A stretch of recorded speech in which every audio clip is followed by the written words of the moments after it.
จากนั้นเนาะถือว่าทางท้องถือว่าได้มาคิดไรเนาะก็ถือว่าในการก่อสร้างครั้งนี้ถือว่าได้หับทุนเนาะจาก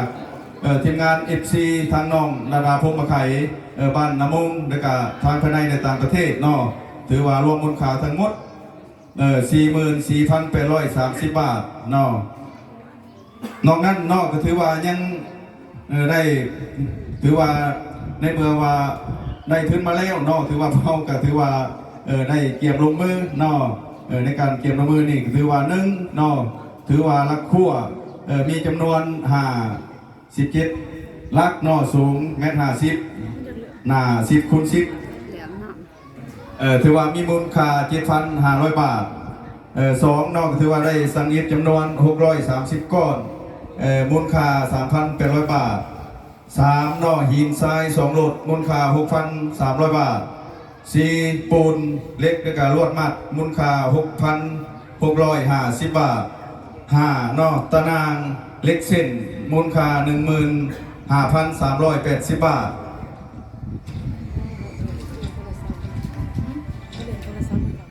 6เนาะถือว่ามาจ่ายค่าสร้างเนาะถือว่า 6,000 บาทถือว่า7เนาะถือว่าเป็นอาหารเนาะการกินในแต่ละมื้อเนาะถือว่าทางทีมงานเฮา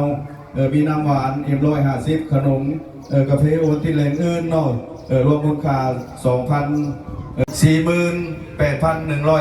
48,130 บาทเนาะถือว่าในการก่อสร้างครั้งนี้ถือว่าพวกเขาใช้เวลาอยู่8 วันเริ่มแต่วันที่14 เดือน 12 2025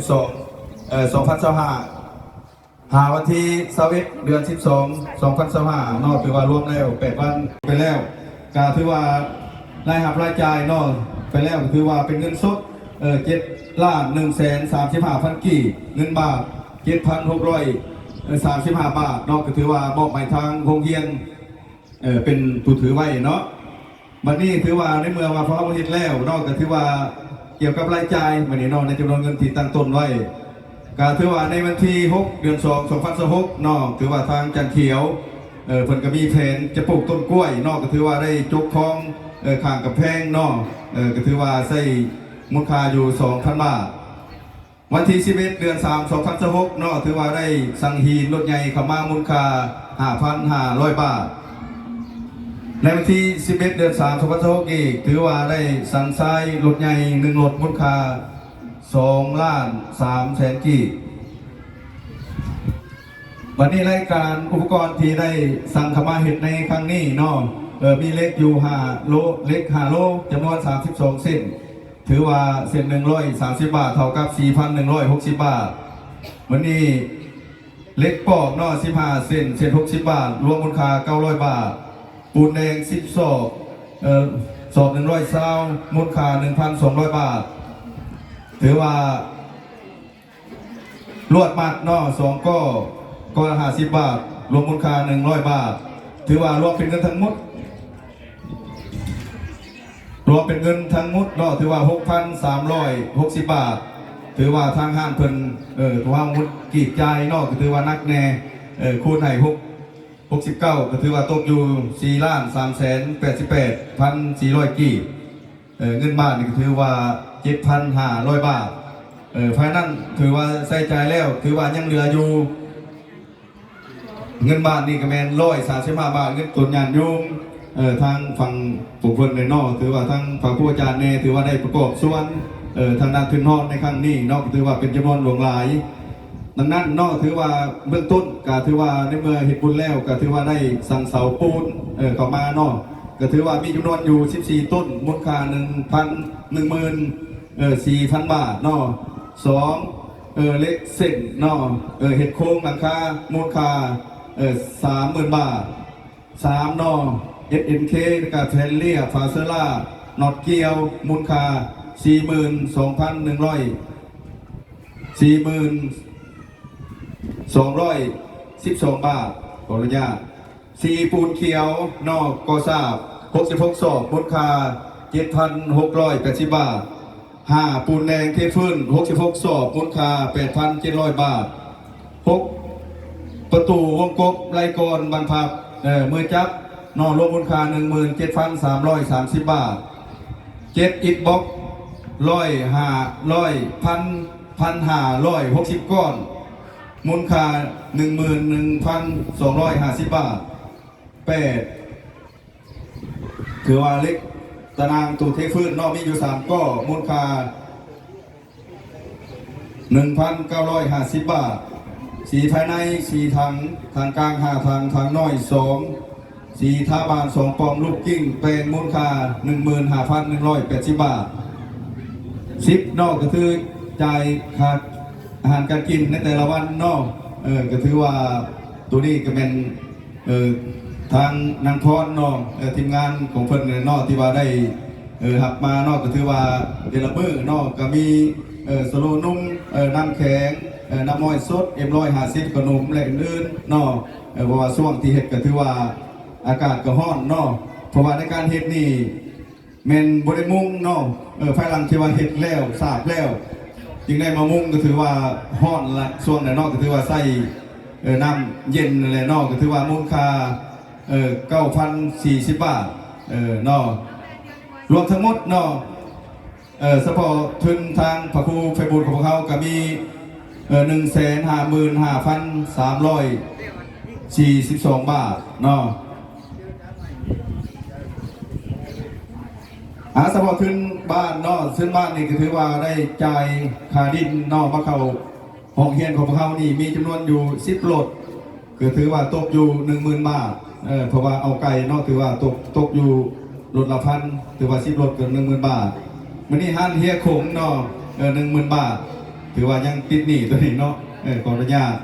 วันนี้จ่ายค่าอิฐ300 ก้อนมาก่อบอลเทคานเนาะ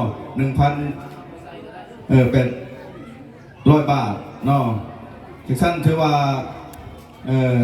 รวมในการก่อสร้างครั้งนี้ขึ้นบ้านเนาะขึ้นผาป่าทางพระครูเขาเนี่ยเนาะก็ตกเป็นมูลค่าอยู่200,000เนาะ12,241 บาทตีเป็นเงินกีบนี่ก็ถือว่า146,446,290 บาทถือว่ากระไรสมควร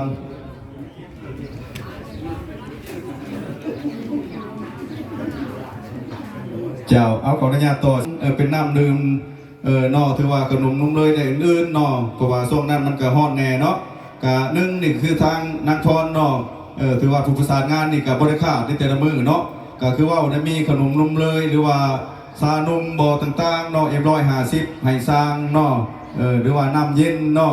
ในแต่ละมือนอก็ถือว่าบริการในกระรวมมูลค่ากะ9,040 บาทนะเนาะต่อมาผู้ที่2ก็เป็นทางทีมงานน้องสมแพง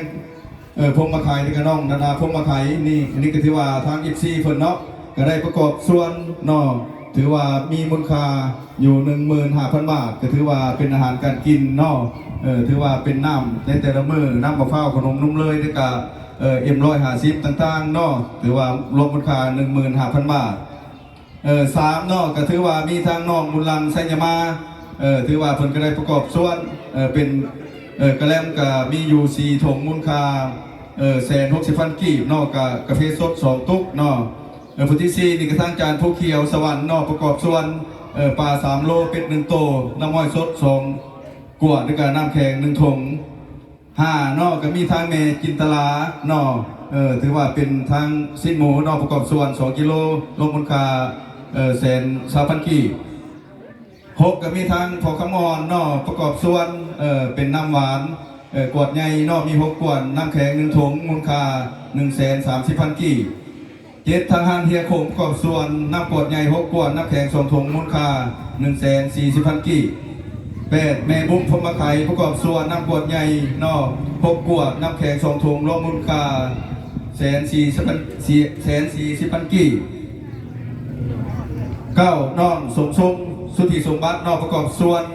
เป็นน้ำขวดใหญ่เนาะก็มีอยู่6ขวดน้ำแข็ง2ถุงมูลค่า140,000 กีบ10นอกมีทาง FC เท่าเข้มนอกก็ถือว่าได้มาแจกจ่ายบุษรีนอกให้บรรดาที่ว่าได้มาเฮ็ดในนอกถือว่ามีจำนวนอยู่50ถุงนอกมูลค่า500,000 กีบ